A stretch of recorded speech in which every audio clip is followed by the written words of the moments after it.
열왕기상 1장 11절입니다. 11절부터 27절까지입니다. 오늘 말씀은 1절부터 14절 이제 불안한 나단과 밧세바가 만나서 계략을 꾸미는 내용이고요.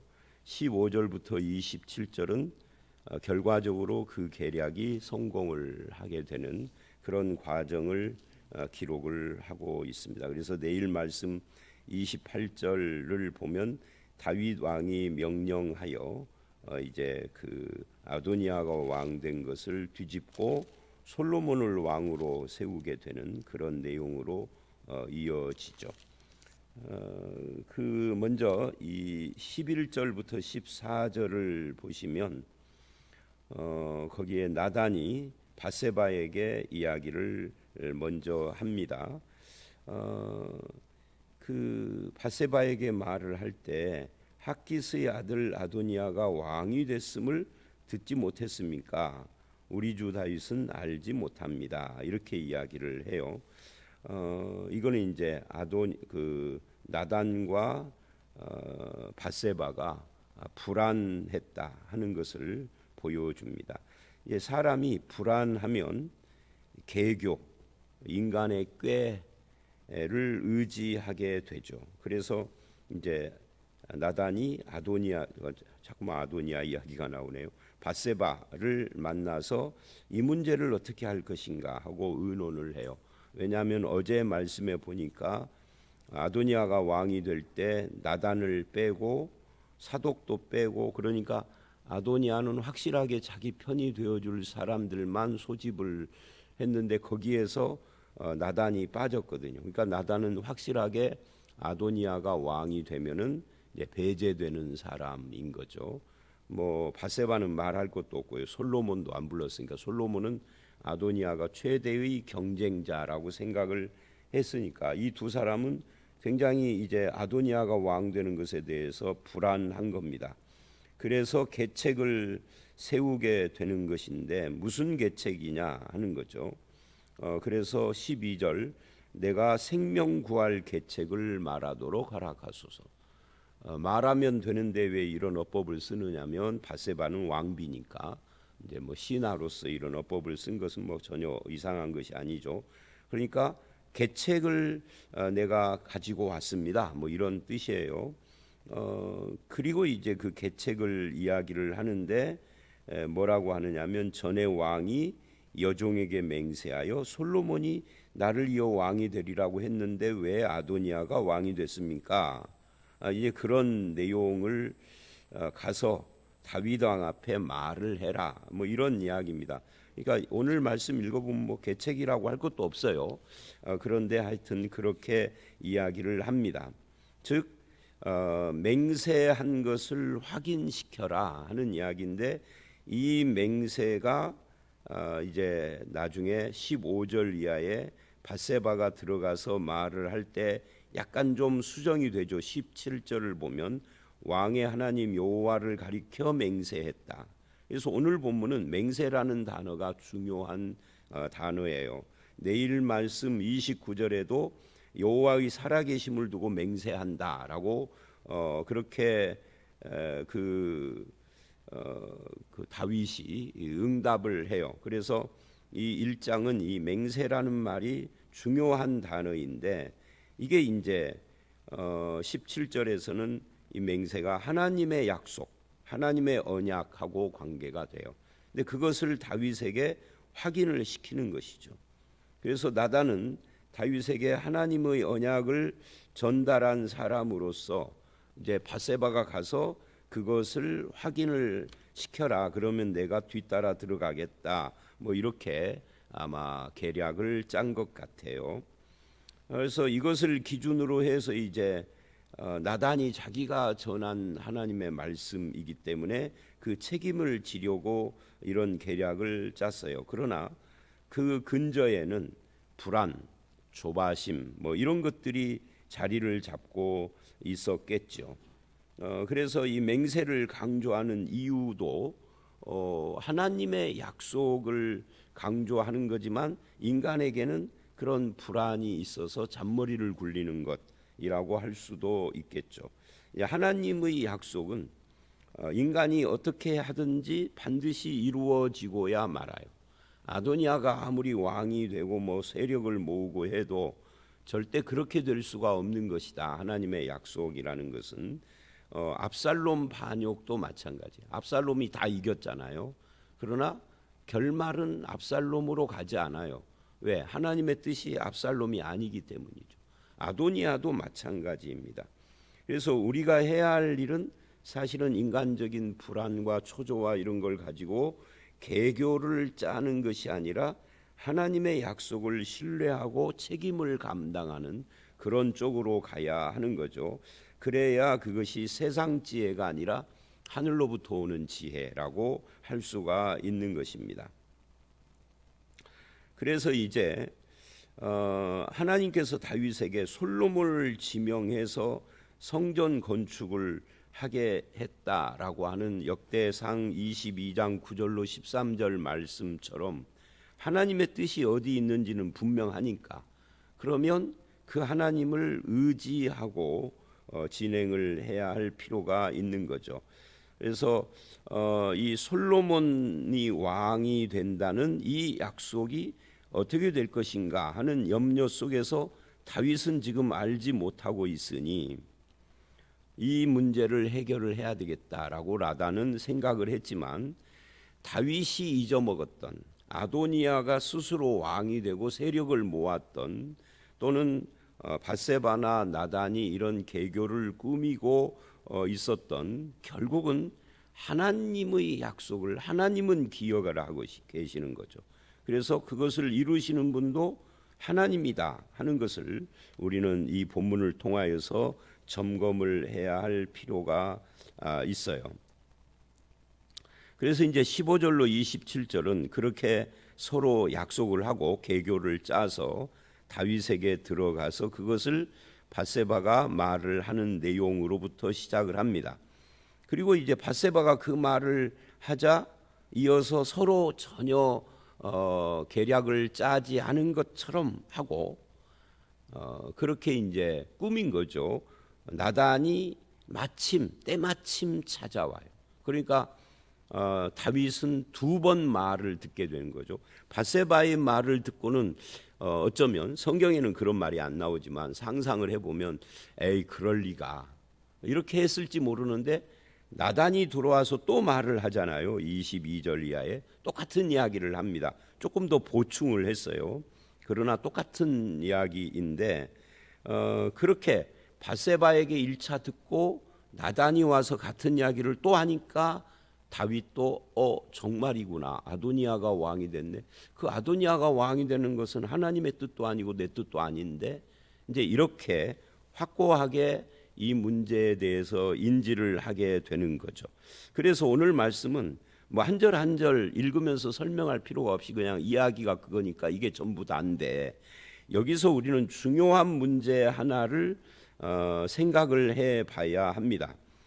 그것은 무엇이냐면 그러면 결과적으로 아도니아가 왕이 못 되고 솔로몬이 왕이 된 것은 나단과 밧세바의 계략이 성공해서 그렇게 된 것인가 하는 거예요. 또 전혀 사태를 몰랐던 다윗이 알고 그렇게 뒤집은 것인가라고 하는 것을 우리는 좀 생각을 해봐야 할 필요가 있습니다. 과연 이것이 나단과 밧세바의 계략의 성공이고 다윗의 결심의 문제인가? 그래서 솔로몬이 왕이 된 것인가? 오늘 답은 이미 우리가 알고 있습니다. 이런 계략을 꾸며서 다윗을 움직이는 것이 하나님의 방법이고 하나님의 뜻이었을까? 뭐 결과적으로 하나님이 그걸 쓰실 수는 있는데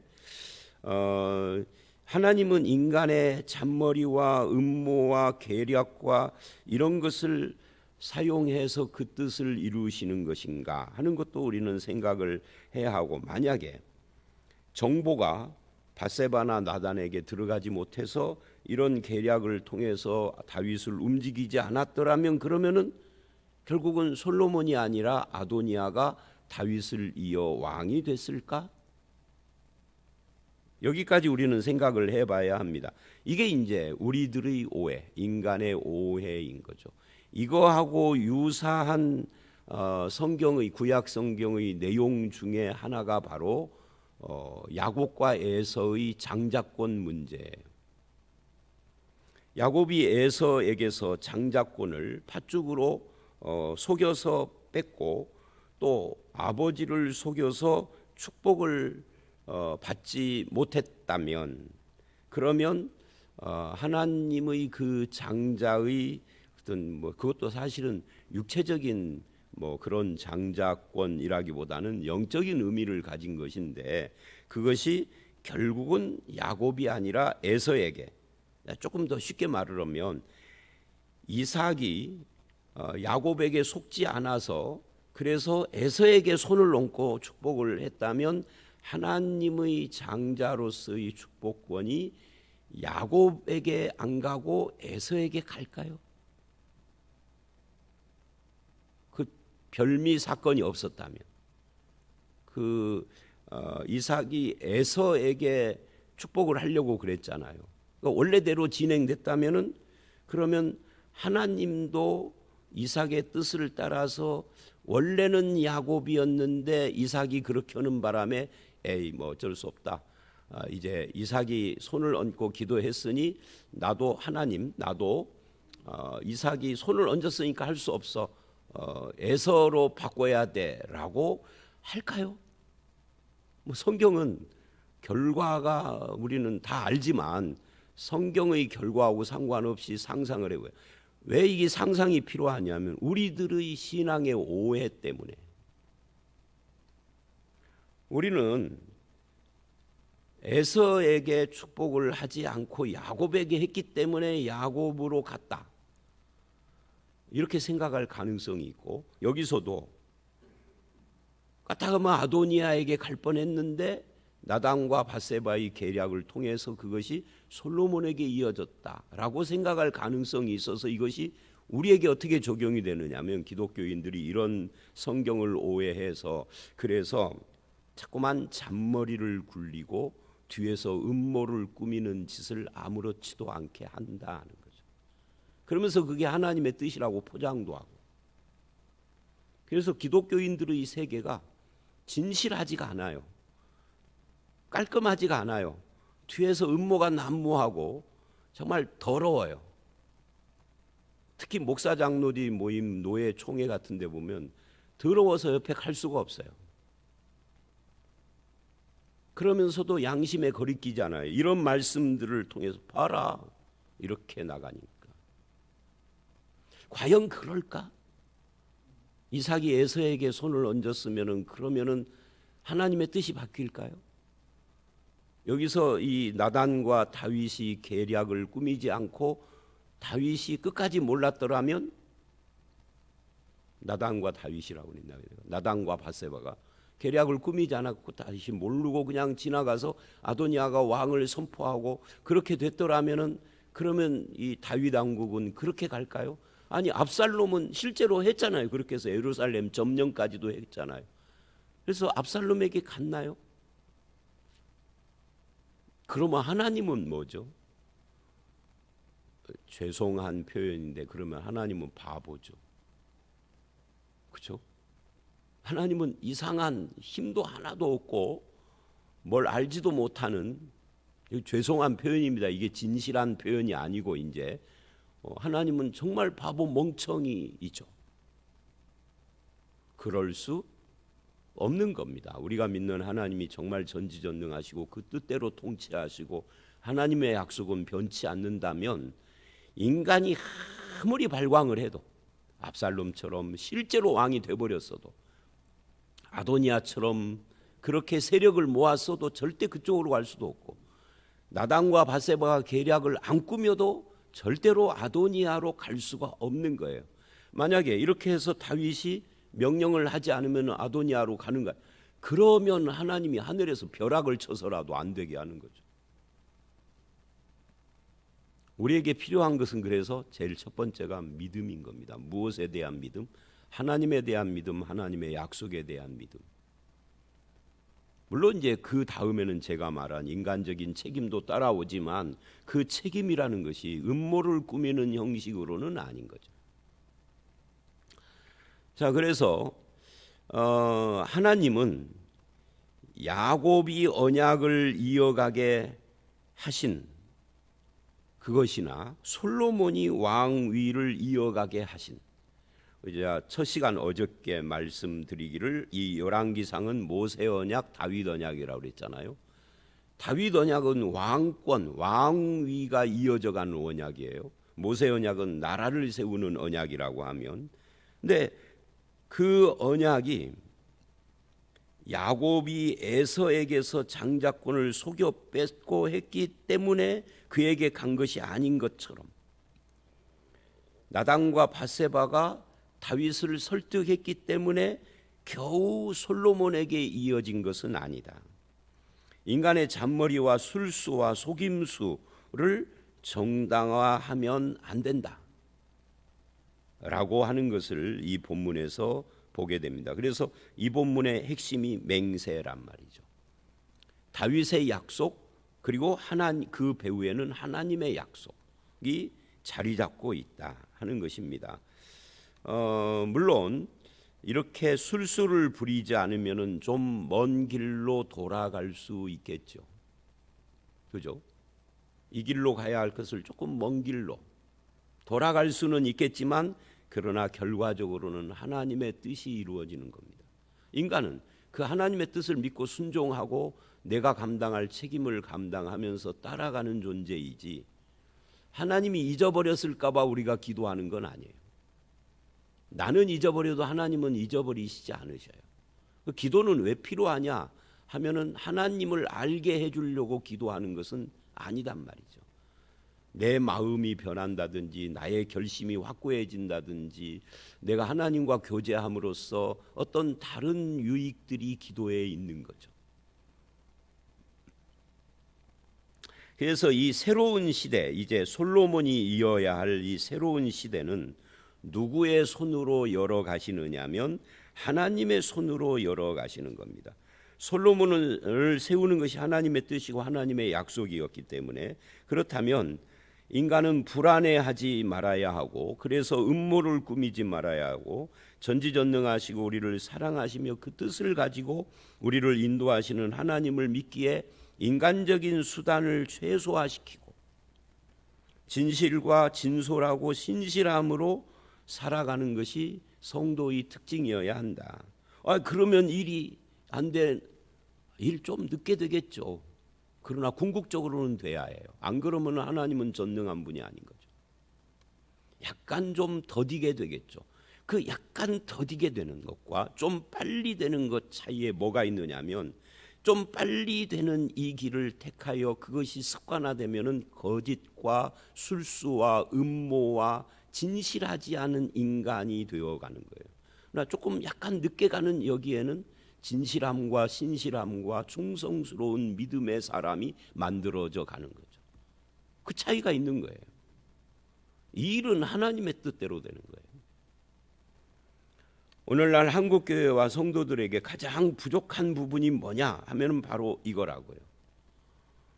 왜 그 많은 사람들이 교회를 와봤다가 A 호고 돌아가서 1,500만이나, 물론 이 통계가 이제 벌써 꽤 된 통계이라서 지금은 또 더 좀 어떻게 됐을지 모르겠습니다만은, 그렇게 된 이유가 뭐냐 하면은 교회에 와가지고서 진실한 성도를 보고 싶었는데 자기가 몸담고 있는 세상의 개빵이나 아니면은 동창회나 아니면은 무슨 그런 친구들의 모임이나 골프 모임에서 만난 인간상보다 더한 인간들이 우글거리는 걸 보고 실망해서, 예수쟁이들이 진실하지 않아서, 음모와 술수와 이런 것들이 난무하는 것을 보고 그걸 하나님으로 포장시킨 이 종교적인 음흉함만 보기 때문에 그런 건 아닐까요? 혹시 하나님의 축복을 운운을 하면서도 하나님의 뜻을 말하면서도 진실함은 없는 그런 것 때문에 이게 이제 하나의 뜻은 아니고 여러 가지 이유들 중에 하나는 되겠습니다만은, 자, 그래서 오늘 말씀은 다른 거 없어요. 바로 이 문제예요. 뭐 스토리는 설명이 필요 없을 내용이니까요. 그래서 13절서부터 계속되어지는 그런 내용은 이 맹세라는 것을 초점으로 해서 29절에도 살아계심을 두고 맹세하고 30절에서도 맹세하여 이르기를 하고, 이 1장의 전반부가 다 맹세라는 단어에 초점을 맞추고 있다. 그리고 그 맹세라는 것은 결국은 하나님께서 이루어 가시는 것이다, 하나님의 약속이다 하는 것을 우리는 기억을 해야만 합니다. 저와 여러분은 어떤 경우에도 나의 불안 때문에 음모와 술수와 계략과 진실하지 못한 그런 수단들을 정당화하기보다는 하나님을 믿고 내가 해야 할 일을 감당하는, 거기서 신실하고 진실함을 절대 포기하지 않는 그 길을 걸어가는 그런 성도들이 다 되시기를 주의 이름으로 축원합니다. 함께 기도하겠습니다. 하나님, 나단과 밧세바는 자기 아들 솔로몬이 왕이 되지 못할까 봐 불안한 가운데 계략을 꾸미고 그리고 다윗을 설득하는 그런 모습을 봅니다. 그러나 하나님의 약속은 인간이 계략을 꾸며서 실현되는 것이 아니라 하나님의 뜻과 하나님의 전능하심과 하나님의 지혜로 이루어지는 것을 믿습니다. 이제 이 두 사람의 계략의 성공으로 솔로몬이 왕이 되는 것이 아니라 하나님의 뜻과 하나님의 역사로 되어진다라는 것을 믿고, 우리도 우리의 삶 속에서 끝까지 하나님을 믿고 진실하고 신실하고 충성스러운 믿음의 사람으로 살아가게 하시며, 우리의 삶의 모습이 세상과 닮아서 세상의 지혜에 의하여서 시기하고 질투하고 음모를 꾸미고 불의한 짓을 아무렇지도 않게 하는 그런 모습이 아니라 하늘로부터 오는 하나님의 지혜로 진실하고 신실한 삶으로 많은 사람들에게 영향을 끼치는 그런 성도의 삶을 살아갈 수 있도록 인도하여 주시옵소서. 오늘 이 하루도 그렇게 주님과 주의 뜻을 붙잡고 살아가는 이 하루가 되기를 원하옵고 예수님 이름으로 기도드렸사옵나이다. 아멘.